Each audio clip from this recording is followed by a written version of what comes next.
तो hello guys, welcome back to ऑरिवो। आज की वीडियो में हम बात करने वाले हैं सैमसंग के बारे में। मेनली फोकस इस वीडियो में हमारा सैमसंग के बजट फ़ोन्स के ऊपर ही रहेगा। तो भाई अभी के टाइम पे आप सब देख ही रहे हैं कि कैसे स्मार्टफोन सेगमेंट इवॉल्व हो रहे हैं इन बैटरी, कैमरा, सेंसर्स, फीचर्स हर सब में। और ये सब बजट फ़ोन्स में भी देखने मिल रहा है, जैसे बड़ी battery, better storage. But in सब के बीच में आता है सैमसंग से मुझे कोई पर्सनल हेट नहीं है। एंड एक्चुअली सैमसंग के बजट स्मार्टफोन्स का जो सॉफ्टवेयर एक्सपीरियंस है वो अदर ब्रांड्स के बहुत बेटर है। बट सैमसंग 2025 में भी अपने फ़ोन्स में वाटर ड्रॉप नॉच का यूज़ करते हैं। लाइक रिसेंट सैमसंग का जो गैलेक्सी A17 आया था वो अंडर 20 के प्राइस सेगमेंट था स्टिल। और जबकि मोटोरोला हो गया, रेडमी हो गया, अंडर 10 के में भी पंच होल यूज़ कर रहे हैं। वैसे देखा जाए तो ये ड्रॉप नॉच में टेक्निकली कोई भी दिक्कत नहीं है, बट इट फील्स आउटडेटेड। ये डिस्प्ले की यूनिफॉर्मिटी को इंटरप्ट करता है। फ़ोन को थोड़ा और प्रीमियम लुक मिल सकता है विद पंच होल, बट ये नहीं हो पाता है। एंड पंच होल एक स्टैंडर्ड सा बन गया है and people expect every phone to come with punch hole camera cutout. अच्छा, सैमसंग ऐसा करता क्यों है? इसके भी बहुत से रीजंस हैं, ये वैलिड रीजंस हैं। जो सबसे पहला रीज़न है वो है कॉस्ट रिडक्शन। जैसे मैंने कहा कि सैमसंग का सॉफ्टवेयर अदर बजट फ़ोन्स से बहुत ज़्यादा बेटर होता है।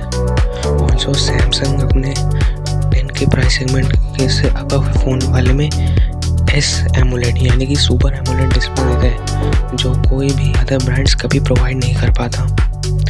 इस वजह से दूसरा रीज़न जो आता है वो हमारा इंक्रीज्ड प्रोडक्शन।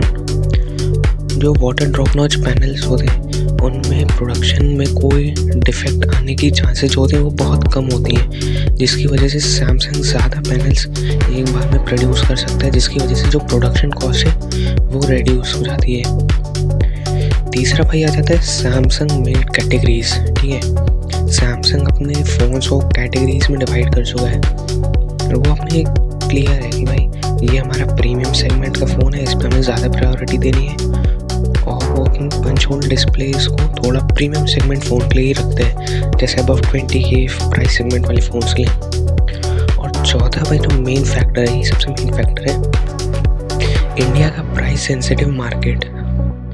इंडिया के जो बायर्स हैं वो कुछ ज़्यादा ही प्राइस सेंसिटिव है। जैसे कि उन्हें लगेगा भाई 12,999 का फ़ोन सस्ता है कंपेयर टू 13,000 का फ़ोन। ओके, तो इस वजह से अगर सैमसंग ड्रॉप नॉच को रिप्लेस करना भी चाहता है तो फिर वो प्राइस इंक्रीज़ कर सकता है, जो ऑब्वियसली सैमसंग की सेल्स डाउन करेगा।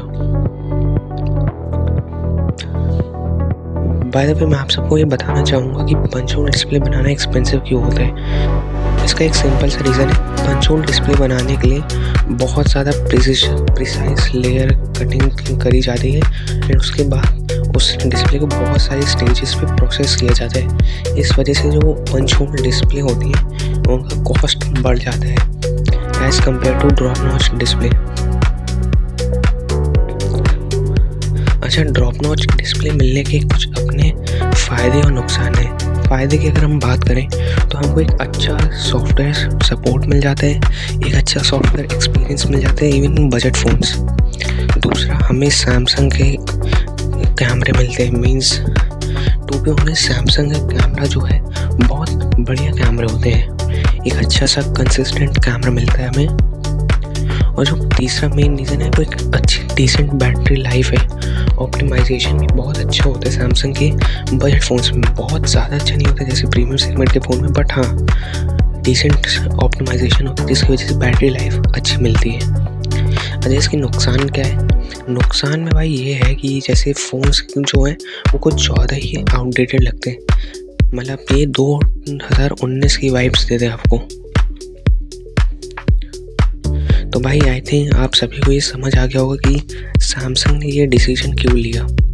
ये कॉस्ट स्ट्रैटेजी मैन्युफैक्चरिंग एफिशिएंसी को इंक्रीज़ करने के लिए लिया गया डिसीजन है। बट सैमसंग अपने एंट्री लेवल स्मार्टफोन की डिज़ाइन में अगर अपग्रेड जल्दी ही नहीं करता है तो इस प्राइस सेगमेंट में सैमसंग की सेल्स बहुत कम हो सकती है, बिकॉज हर ब्रांड इस प्राइस सेगमेंट में उतर रहा है। So let me and this video hair and आप कमेंट करिएगा भाई, आप अभी भी सैमसंग का ड्रॉप नॉच वाला फ़ोन लेंगे या नहीं लेंगे। चलो बाय बाय।